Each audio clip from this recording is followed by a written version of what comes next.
네, 여러분 반갑습니다. 캠브리지 동아시아사 한국사 시간이 돌아왔습니다. 어제 어떻게 수능날 다들 잘 쉬셨나요?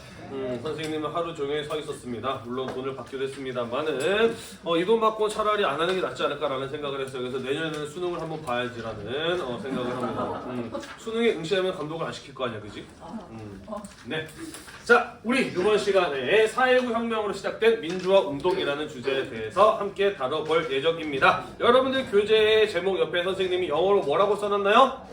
프리덤, is not free라고 써놨죠. 그죠? 무슨 뜻인가요? 자유는 공짜가 아니다라고 써있죠. 그죠?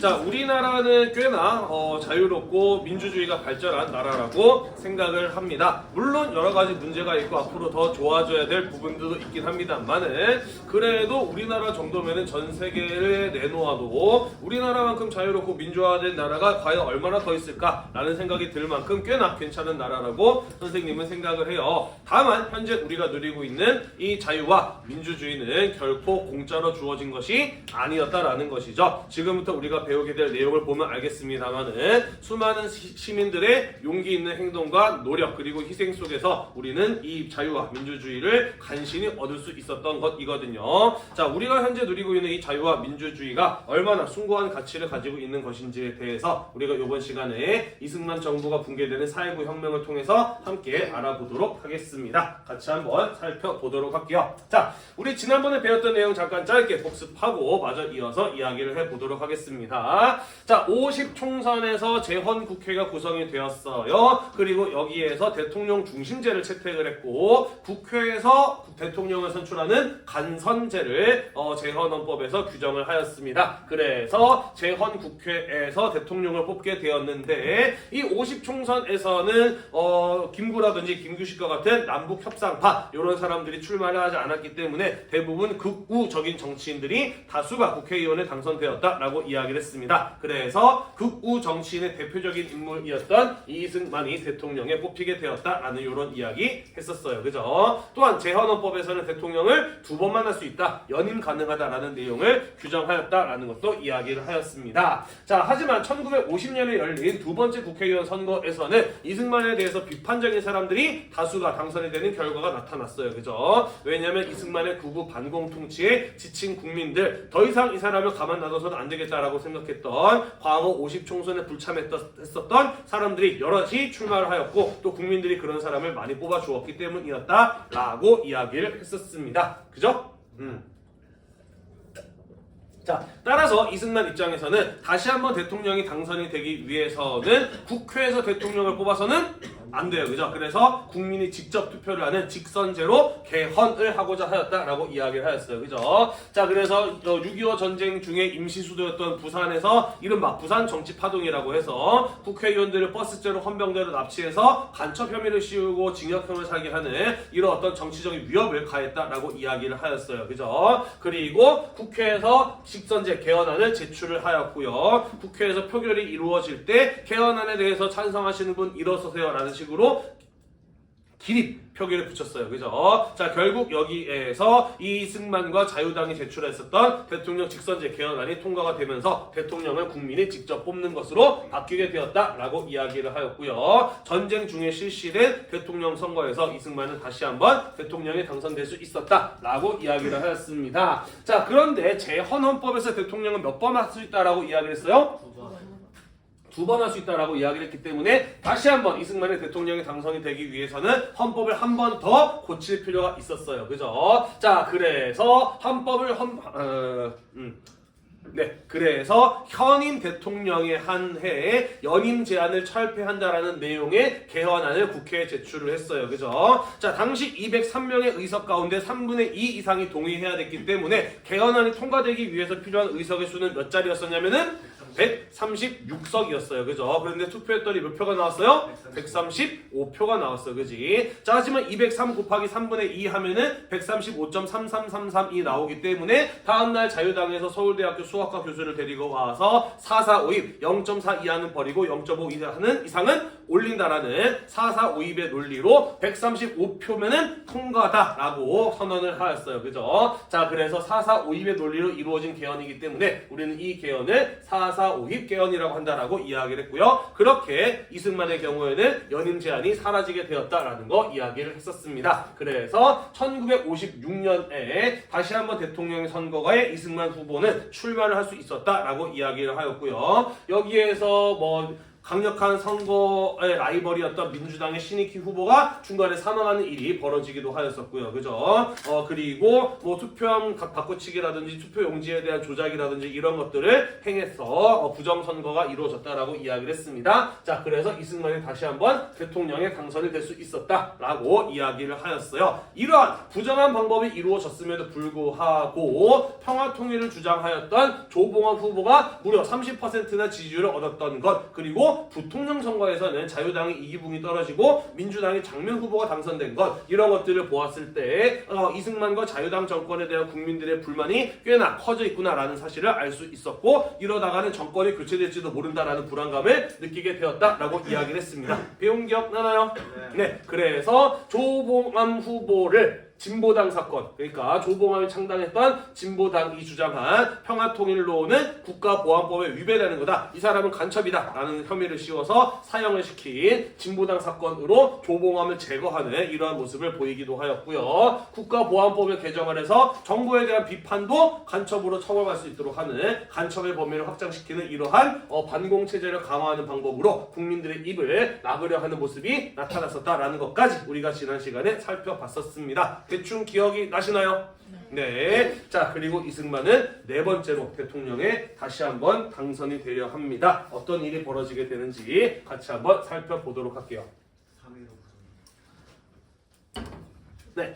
자, 1960년이 되었습니다. 네 번째 대통령 선거가 치러졌어요. 그리고 날짜는 3월 15일이었기 때문에 3.15 선거인데, 여기에서 이승만과 자유당 정권은 대대적인 부정행위를 자행하였기 때문에 우리는 이 선거를 일컬어 3.15 부정선거라고 이야기를 합니다. 자, 어떤 일이 있었는지 같이 한번 살펴보도록 할게요. 자, 4대 대통령 선거에서 이승만은 역시나 다시 한번 자유당에서 대통령 후보로 출마를 하였습니다. 그리고 부통령으로는 그의 꾸붕이라고 이야기를 했었죠. 그죠? 평생을 이승만을 위해서 못 맞춰온 이기붕이 부통령 후보로 출마를 하였습니다. 자, 그리고요, 야당이었던 민주당에서는 조병옥이라고 하는 사람이 대통령 후보로 출마를 하고, 현 부통령인 장면이 부통령 후보로 출마를 했는데, 어떤 일이 벌어졌느냐? 대통령 후보였던 조병옥 박사의 사진이 비어있네요. 그죠? 대통령 후보로 출마하고 난 이후에 선거 기간 중에 사망을 합니다. 그러면서 이승만은 어차피 당선되는 상황이 확실했다라는 것이에요. 또 죽었어요. 네.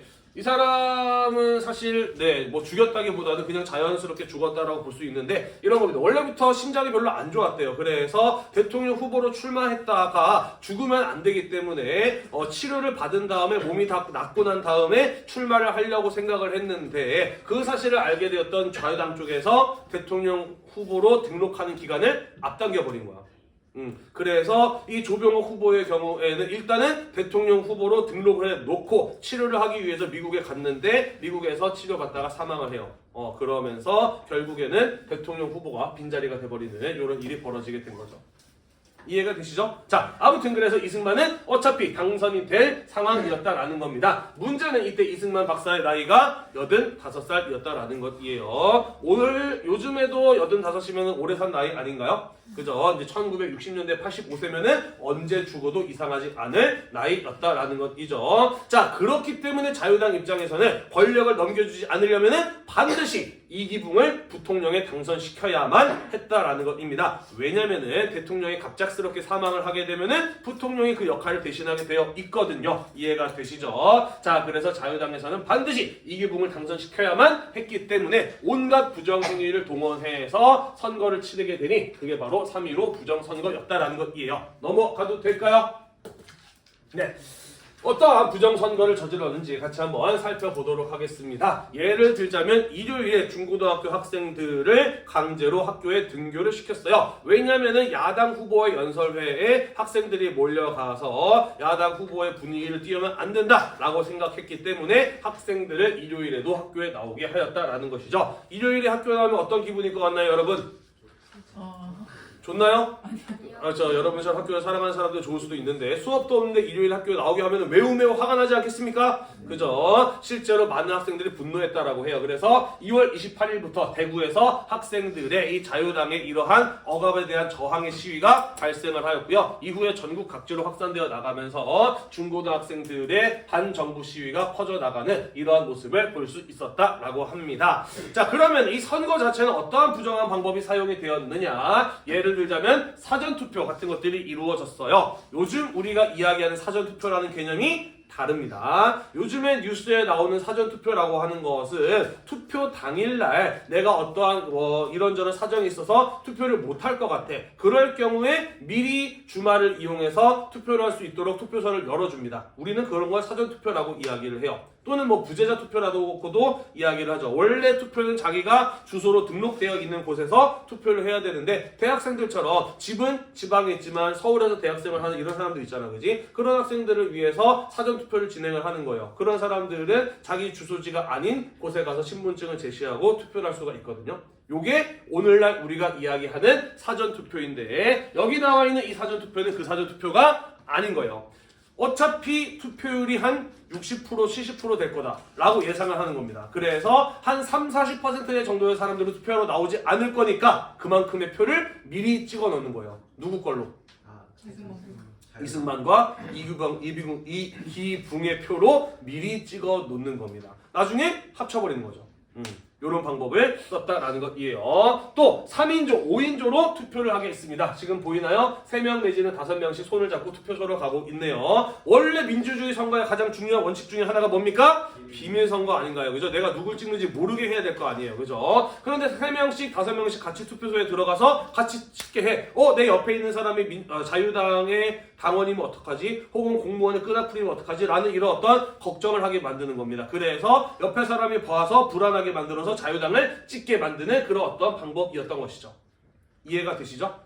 네, 이러한 방법으로 서로 감시를 하게 하였다라는 것입니다. 그 외에도 금권선거, 고무신이나 막걸리 같은 금품을 나누어주고 자유당 찍으세요라고 투표를 독려하는 이런 행위를 하기도 했고요. 협박이라든지 아니면 투표함을 통째로 바꿔치기 하는 겁니다. 아예 이기붕, 이승만을 찍어놓은 표가 가득 들어있는 투표함으로 사람들이 기존에 투표해도 투표함을 통째로 바꿔치기 하는 거지.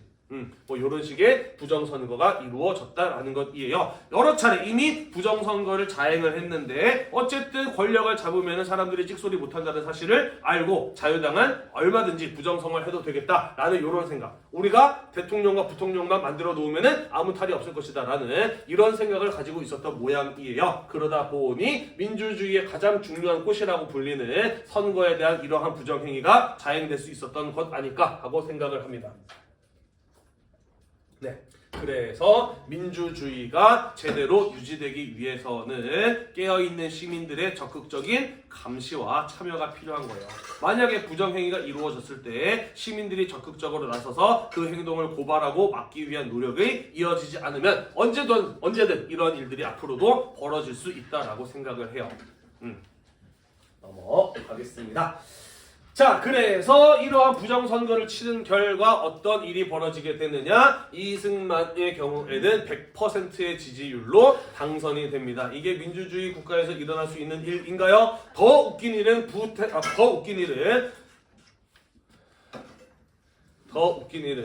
부통령 개표에서 일어납니다. 아직 개표가 안 끝났어. 아직 표가 많이 남아있어. 그런데 이미 이기붕의 경우에는 개표 도중에 100%의 지지율을 달성을 합니다. 아까 얘기했죠. 투표함 바꿔치기, 그 다음에 사전투표 이런 거 해놨다 그랬잖아요. 그죠? 그러다 보니까 생각보다 사람들이 많이 투표하러 온 거야. 그러다 보니까 개표하다 보니까 아직 끝나지도 않았는데 이미 모든 유권자가 이기붕을 뽑은 걸로 결과가 나왔다라는 것이죠. 어떻게 했을까요? 네, 좀 줄여야죠. 그죠? 너무 뻥 같으니까 자기들이 생각해도. 그죠? 그래서 서둘러서 투표용지와 투표함을 불태워버리고 대략 한 79% 정도를 줄여서 이기붕이 부통령에 당선되었다라고 발표를 했다라는 것이죠.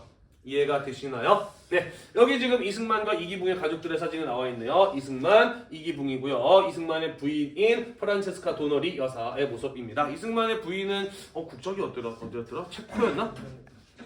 정확하게 생각이 안 나는데 아무튼 유럽인과 결혼을 했어요. 그리고 박마리아 여사라고 이기붕의 부인이고요. 여기 있는 이 청년은 이기붕의 첫째 아들, 이 청년은 이기붕의 둘째 아들입니다. 지난번에 이야기했었죠, 그죠? 이승만 부부에게 아들이 없자 이기붕의 경우에는 자기의 둘째 아들도 아니고 첫째 아들을 이승만의 양자로 들여보냈다라고 이야기를 했잖아요. 그래서 다 같이 찍은 사진이 바로 이 사진입니다. 1960년대에요. 지금보다 훨씬 더 첫째 아들이 우리 집안의 대를 이어야 된다라는 생각이 훨씬 강하던 때였는데 둘째도 아니고 첫째 아들을 이승만에게 양자로 들여보냈다라는 사실은 당시의 사람들도 이기붕 보고 권력에 미친 사람, 권력에 미쳐서 자기 아들까지 바친 사람이라는 이런 어떤 평을 듣기도 하였다라고 하더라고요. 자, 아무튼 그래서 이런 웃기지도 않은 일이 벌어지게 되었다라는 것입니다. 가만히 있을 리가 없죠, 그죠? 시민들이 생각하기에 이거는 말도 안 된다라고 생각을 한 겁니다, 그죠? 자, 그래서 3월 15일 당일부터 이 부정선거에 대해서 규탄하는 시민들의 시위가 전국 각 지역에서 일어나게 됩니다. 특히 마산에서는 어떤 일이 벌어지게 되느냐? 부정선거를 규탄하기 위해서 시위에 나왔던 시민들을 향해서 경찰들이 총을 쏘는 일이 벌어져요. 그러면서 한 8명 정도가 사망하고 80명 정도가 부상을 입는 이런 일이 벌어지게 됩니다. 자, 하지만 이러한 강경한 진압에도 시민들은 더더욱 민주화를 요구하는 정부의 잘못을 규탄하는 시위를 이어나가요. 자, 그러다가 4월 11일에 어떤 일이 벌어지느냐? 마산 앞바다에서 김주열이라고 하는 15살 된 학생의 시신이 바다 위로 떠오르는 발견이 되는 이런 일이 벌어집니다. 자, 여기 보면은 그 사진이 나와 있는데 눈에 뭔가 이상한 게 박혀 있네요, 그죠? 뭐였냐면은 최루탄을 썼는데 여기 사진이 조금 흐려서 그런데 눈에 맞아서 관통해서 즉사를 했던 것이에요. 김주열 학생은 당시 마산 상고에 합격한 중학생이었어. 중3이었어. 그래서 합격자 발표를 보기 위해서 마산에 왔다가 반정부 시위에 함께 동참했던 모양이에요. 그리고 경찰은 시위대를 쫓기 위해서 최루탄을 쏜 겁니다. 최루탄이 뭔지 아나요? 매운 거 맞아요. 슉 날아가서 요런 게 슉 날아가서 바닥에 탱탱탱 떨어지면 거기서 가스가 나오죠. 그래서 눈물 콧물을 자극하는 아주 매운 가스가 나와서 시위대를 흩어버리는데 사용하는 포탄이 바로 이 최루탄이라고 하는 거죠. 일부러 쐈는지 아닌지는 모르겠습니다만은 어쨌든 경찰이 쏜 최루탄이 원래는 바닥에 떨어져서 가스만 나와야 되는데 학생의 눈에 맞고 그 자리에서 학생이 사망을 한 거예요. 그 자체로도 굉장히 화가 나고 그렇죠. 분노할 만한 일이잖아요. 그죠? 그러면은 만약에 이런 일이 벌어졌다라고 어떻게 해야 돼? 경찰이라고 한다면 그렇죠. 우리가 일부러 그런 거 아니다. 시위대 쫓으려고 최루탄을 쐈는데 불의에 이런 어떤 사고가 벌어졌다라고 사과를 하든지 진상을 밝히든지 해야 될 거 아니에요. 그죠? 그랬는데 이 사실이 알려지게 되면은 국민들의 감정이 더더욱 악화될 것이며 경찰들에 대한 비판이 있을 것이고 누군가 책임을 져야 될 것이다 라고 생각했던 경찰이 어떻게 했느냐? 이 학생의 시신을 돌멩이에다가 꽁꽁 묶은 다음에 마산 앞바다에다가 버린 거예요. 은닉을 한 거죠. 그런데 밧줄이 풀렸고 마침 바다가 당시에 아직 꽤나 차가워서 시신이 썩지 않고 멀쩡한 상태로 바다 위에 떠 올랐던 거고 앞에서 낚시를 하던 낚시꾼이 그것을 보고서는 신문에 제보를 해서 알려지게 된 겁니다.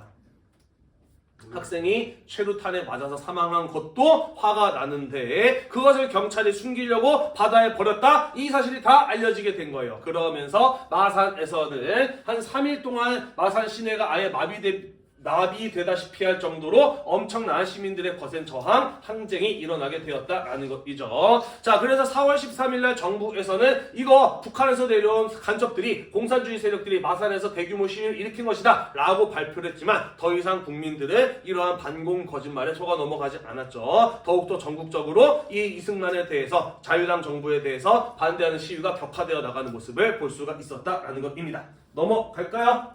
네. 자, 그래서 이 소식이 서울에까지도 전해지게 되면서 서울의 대학생들을 중심으로 이승만 정부를 규탄하는 시위가 확산되어 나가게 됩니다. 그러다가 4월 18일에는 어떤 일이 벌어졌느냐? 고려대학교의 학생들이 이승만 정부를 규탄하는 시위를 하기 위해서 서울 시내까지 나와서 시위를 하고 돌아가는 길이었어요. 학교로 돌아가는 길이었는데 갑자기 서울 골목골목에서 정치 깡패들이 쏟아져 나와서 고려대학교의 학생들을 폭행하는 이런 일이 벌어지게 됩니다. 그러니까 반정부 시위를 막기 위해서 자유당으로부터 뒷돈을 받은 깡패들이 시위하면 어떻게 되는지를 보여주기 위해서 고려대학교 학생들을 아마 타겟으로 삼은 모양 사람이에요. 그죠? 그나마 다행인 것은 그때 이 학생들과 함께 있었던 기자들에 의해서 폭행 장면이라든지 맞아서 쓰러진 대학생들의 모습이 그대로 사진에 찍혀서 신문으로 보도가 될 수 있었던 것이에요. 그래서 분노한 나머지 대학의 학생들과 시민들이 4월 19일에 대통령과의 면담을 요구하면서 오늘날의 대통령실이죠. 당시는 경무대라고 불렸어요. 나중에 이름이 청와대 그리고 지금은 대통령실로 바뀌게 되는데 경무대로 행진하면서 대통령에게 면담을 요구하는 대규모의 시위를 벌이게 되었다라는 것입니다. 이때부터 이승만 정권의 붕괴가 시작이 되었기 때문에 우리는 4월 19일의 날짜를 기준으로 해서 4.19 혁명이라고 이야기를 하는 거예요. 이해가 되나요? 그래서 여러분들이 대학을 가시면 알겠습니다만은 뭐 특히나 다른 데는 모르겠는데 서울에 있는 대학들은 4월 19일이 되면은 각 대학교의 학생들이 다 같이 모여서 4.19 혁명 기념 행사를 열어요. 큰 시위, 집회 같은 것들을 하는 모습들을 여러분들도 아마 서울로 대학을 가면은 볼 수가 있을 겁니다. 재밌는 거는요, 4월 19일 날 4.19 행사를 하면은 참가하지 않는 서울 시내 대학교가 하나가 있어. 어디게?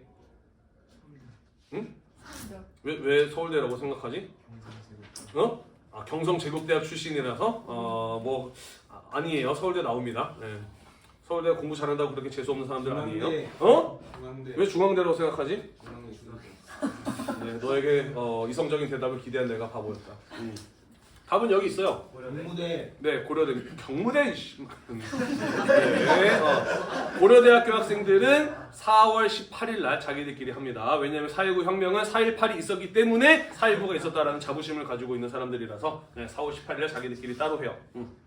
네, 자 아무튼 4월 19일 날 대규모의 학생들과 시민들이 대통령에게 면담을 요구하면서 경무대로 행진하기 시작을 했는데 마찬가지로 이들을 제압하려 했던 경찰들이 나와서 이들을 향해서 무차별적으로 총을 쏩니다. 그러면서 수많은 사망자와 부상자가 발생하였다라는 것이죠. 정부는 비상계엄령을 선포하면서 시민들을 겁주고 통제하려 합니다만은 이미 수많은 사람이 죽었어요. 그죠? 그러면서 시민들의 분노는 걷잡을 수 없을 정도로 커져 있었기 때문에 오히려 더더욱 시위가 격화되는 모습이 나타났었다라는 소리가 되겠습니다. 그리고 4월 25일쯤 가게 되면은 대학 교수들이 시국선언을 발표하기도 해요. 시국선언이란 정치적, 사회적으로 큰 혼란이 있거나 심각한 문제가 있다고 판단이 될 때 교수, 지식인, 종교계 등이 한날 한시에 정해진 장소에서 우려를 표명하고 사태 해결을 촉구하는 것을 가지고 시국선언이라고 이야기를 합니다. 대학 교수보다 더 우리나라에서 공부 많이 한 사람들 있나요? 없을 거예요. 아마 그죠? 보통 대학 교수라고 하면 우리 사회에서 가장 높은 지적 수준을 가지고 있는 집단으로 분류가 되죠. 그죠? 이 사람들은 보통은 연구자이기 때문에 자기가 고민하고 있는 거나 주장하고 싶은 것이 있으면은 보통 논문으로 씁니다만은 정말로 상황이 너무나 안 좋다. 우리나라가 이러다가 망할지도 모른다. 우리 사회에 정말 심각한 위기가 왔다. 라고 판단이 될 때 우리 사회 내에 가장 최고의 수준의 지적인 수준을 가지고 있는 이 교수들이 집단으로 공동의 성명을 내요. 우리는 그런 걸 가지고 시국선언이라고 이야기를 합니다. 이때 이후에도 종종 시국선언은 나오기는 해요. 뭐 이명박 때도 있었고 박근혜 때도 있었고 그리고 최근에도 윤석열 정부에 대해서 반대하는 교수들의 시국선언이 각 대학에서 나오고 있다라고 하는데 뭐 시국선언이 있다고 해서 꼭 탄핵이 이루어지는 것은 아닙니다만은 어찌되었든 꽤나 큰 파장을 불러일으킬 수 있는 집단 행동이라고 볼 수가 있는 거예요.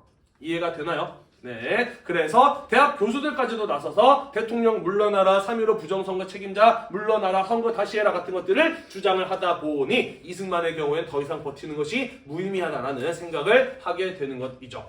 뿐만 아니라 4월 19일 당시에도 미국 대사가 우리는 대학생들을 지지한다라는 성명을 발표하기도 하거든요. 따라서 미국도 이승만에게 등을 돌렸다라는 사실을 알 수가 있었다라는 것이죠. 네, 그러면서 결국 이승만은 더 이상 버티는 것이 무의미하다라고 판단을 해서 26일 날 대통령의 자리에서 내려오게 되는 것입니다.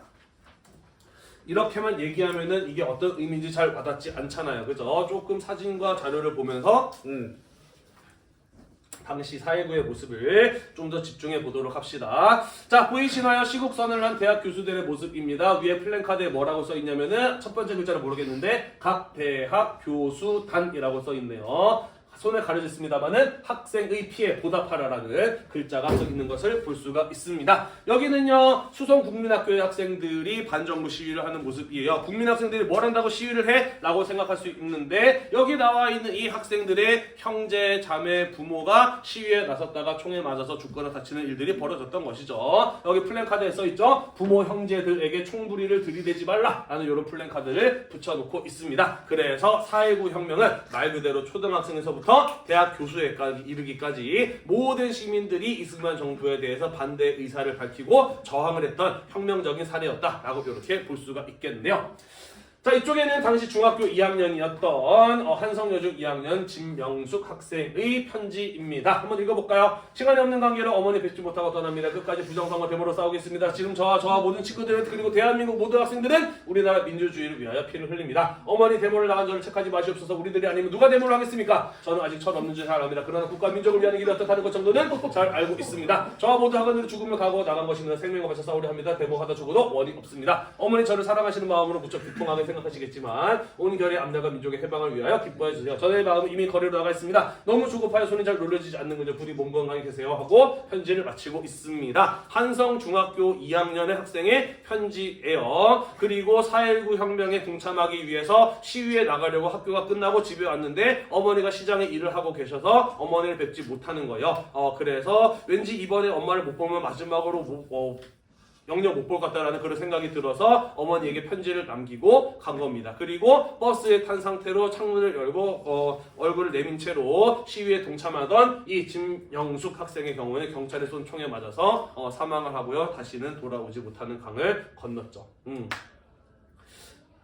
선생님 딸이 중1인데 이 편지를 보면서 그런 생각이 듭니다. 얼마나 마음이 아팠을까라는 생각이 들기도 하고요. 옛날에 중학생은 요즘의 중학생들이랑 수준이 좀 많이 다르구나 라는 생각이 들기도 하고요. 또 한편으로는 중학생들도 이 정도의 말을 남기면서 죽음을 각오하고 시위로 나설 정도였다라고 한다면 당시에 우리나라의 정치적 상황이 얼마나 안 좋았는가를 또 가늠해 볼 수 있을 것 같아요.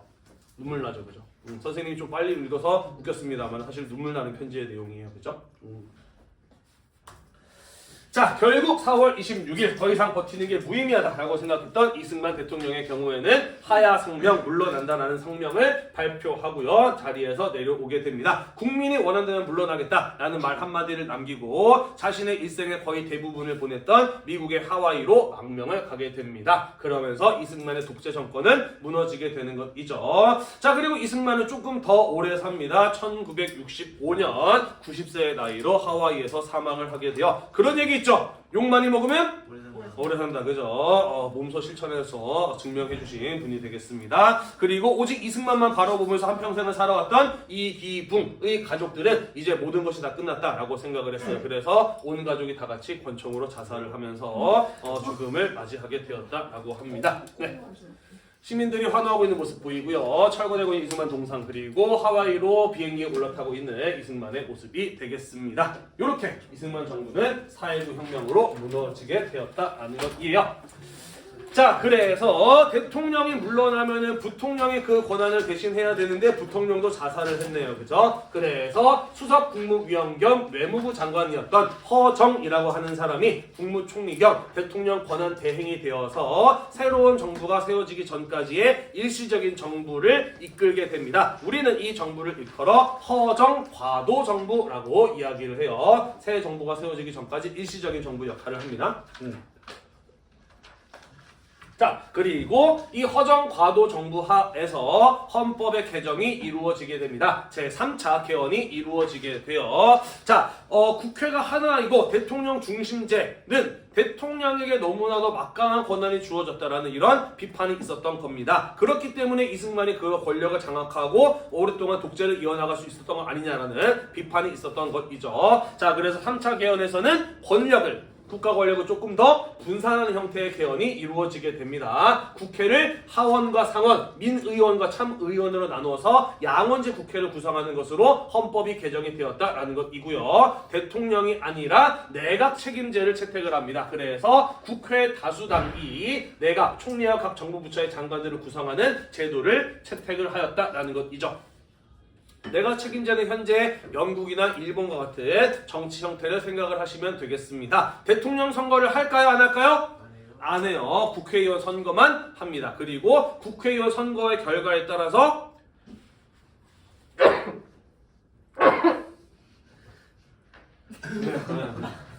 구성된 국회에서 대통령, 총리, 그리고 대통령 있을 수도 있고 없을 수도 있어요. 대통령과 총리, 그리고 각 정부 부처의 장관들을, 정부를 구성하는 제도를 가지고 내각 책임제라고 이야기를 합니다. 훨씬 더 권력이 분산된 형태라고 보시면 돼요. 대통령이 없을 수도 있는데 있다고 하더라도 대통령의 경우 어디까지나 그냥 상징적인 존재, 우리나라를 대표하는 존재 한 요 정도인 거고요. 실제로 정부를 구성하고 행정권을 발휘하는 사람은 총리가 되겠습니다. 총리가 실제로 정부의 수장의 역할을 하는 제도가 바로 내각 책임제라고 보시면 되겠어요.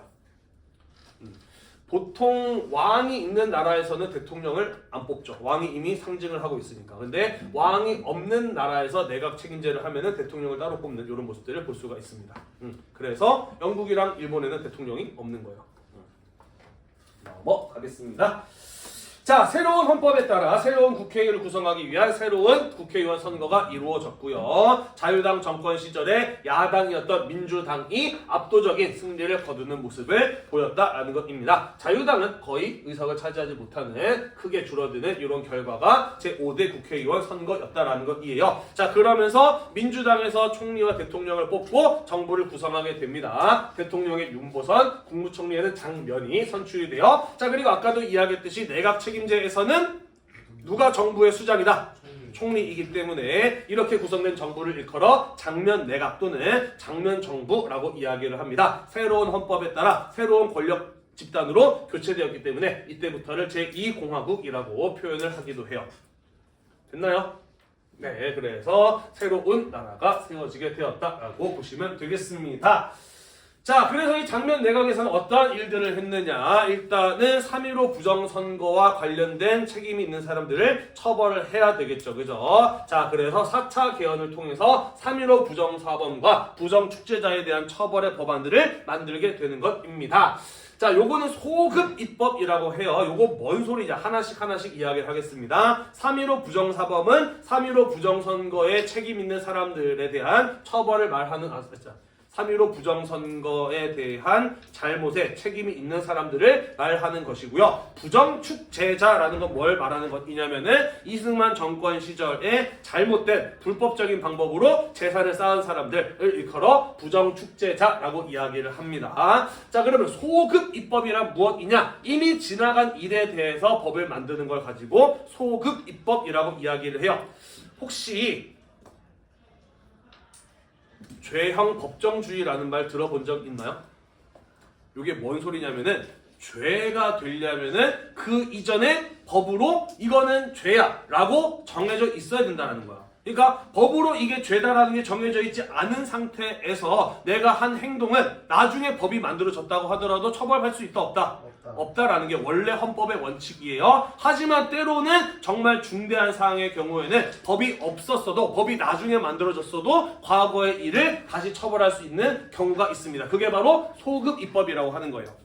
이해가 되시죠? 그래서 3.15 부정선거는 이미 지나간 일이고 이승만 정권은 이미 지나간 과거이지만 과거의 사례에 대해서 처벌하기 위한 헌법의 개정이 이루어졌다라는 소리가 되겠습니다. 자, 그러면서 부정선거에 대한 책임 있는 사람들에 대한 특별 재판 같은 것들이 열리기도 하고요. 장면 내각하에서는 민주화와 경제 발전을 새로운 국가 정치의 목표로 내세우면서 지방자치제 시행이라든지 경제 발전 5개년 계획안 같은 것들을 마련하기도 합니다. 지방자치제는요, 시장이나 군수 같은 이런 사람들을 그 지역 사람들이 직접 뽑는 것을 지방자치제라고 이야기를 해요. 현재 오산시장 누가 뽑나요? 오산 시민들이 투표해서 뽑잖아요. 그죠? 하지만 예전에는 시장, 군수 이런 지방직들 전부 다 임명제였습니다. 대통령이 임명하는 사람들이 시장과 군수의 자리를 꿰찼어요. 그러다 보니까 정부에 잘 보인 사람들, 그 지역에 사는 사람들과 아무 상관없는 사람들이 갑자기 휘용하고 시장, 군수로 날라오는 이런 경우들이 있었던 거죠. 그래서 진정한 민주주의의 원칙에 따르자면은 이 지방의 시장, 군수 같은 사람들도 당연히 선거로 선출해야 되는 거 아니냐라는 것이었고, 그렇게 하려고 했습니다만은 우리가 다음 시간에 배울 5.16 군사정변이라는 사건이 일어나게 되면서 실제로 지방자치제 시행은 1995년까지 미뤄지게 됩니다.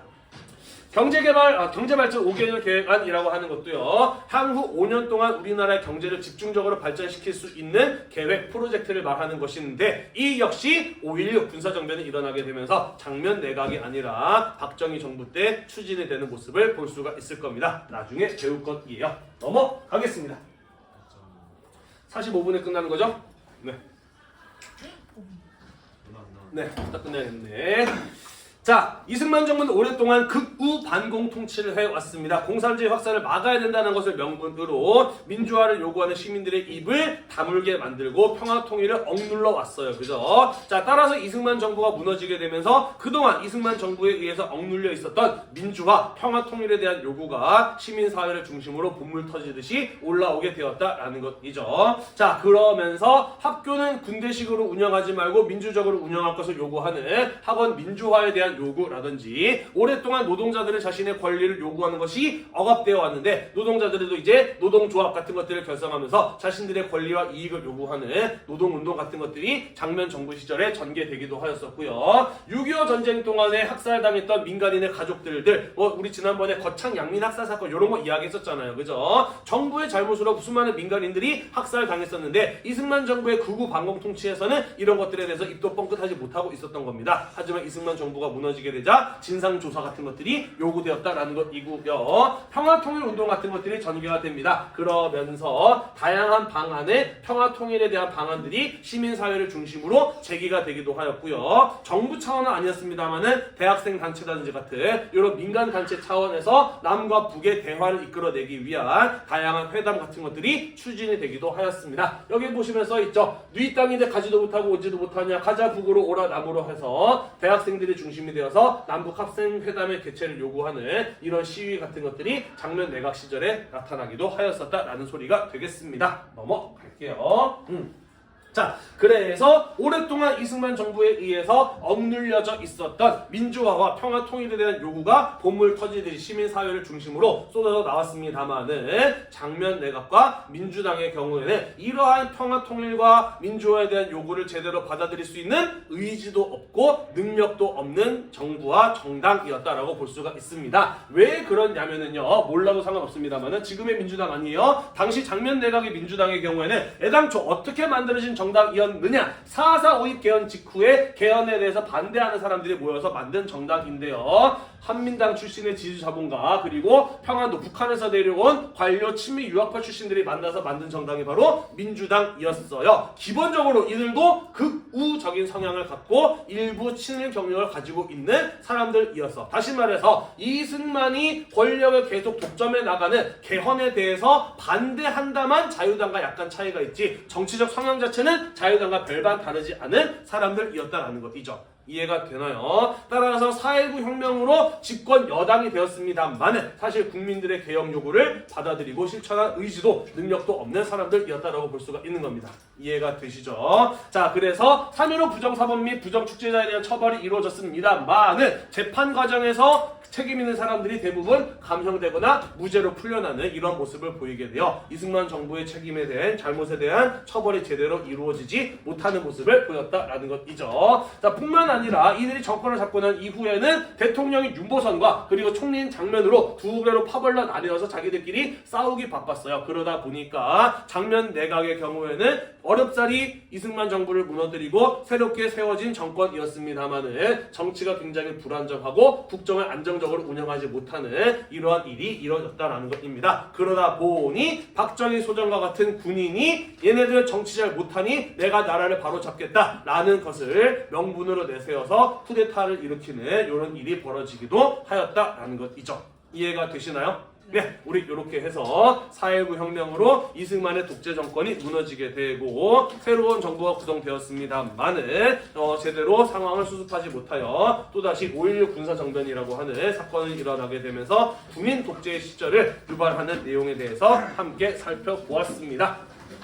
다음 시간에 5.16 군사정변부터 마저 이어서 살펴보도록 할 것이고요. 하나만 더 이야기를 할게요. 여기에서는 박정희가 주도한 군사정부에 대해서는 이러한 정치적인 불안정을 혼란과 무능이라고 이야기를 했는데 선생님은 그렇게 생각을 해요. 원래 민주주의는 혼란한 거 아닌가요? 우리 반티 정할 때 어땠나요? 혼란하지 않았나요? 내가 나가가지고 야 우리 반 반티 이거야 하고 다 해버리면 얼마나 쉽고 빠르게 끝나. 그지? 하지만 선생님은 민주적인 담임이기 때문에 여러분들에게 뭐가 좋겠니라고 물어보는 순간 이거 하자 저거 하자 막 싸우고 난리가 났었잖아요. 그죠? 원래 민주주의란 그렇게 혼란한 거라고 생각을 합니다. 다만 이것은 그들이 권력을 잡기 위한 비판을 위한 명분이 아니었나라는 생각이 들기도 해요. 아무튼 우리 민주주의의 가치에 대해서 다시 한번 인식할 수 있는 수업이 되었으면 좋겠습니다. 오늘도 공부하느라 대단히 고생이 많으셨고요. 이 수업 영상이 여러분들의 공부에 도움이 되셨다면 구독과 좋아요 잊지 말고 눌러주세요. 수고했습니다.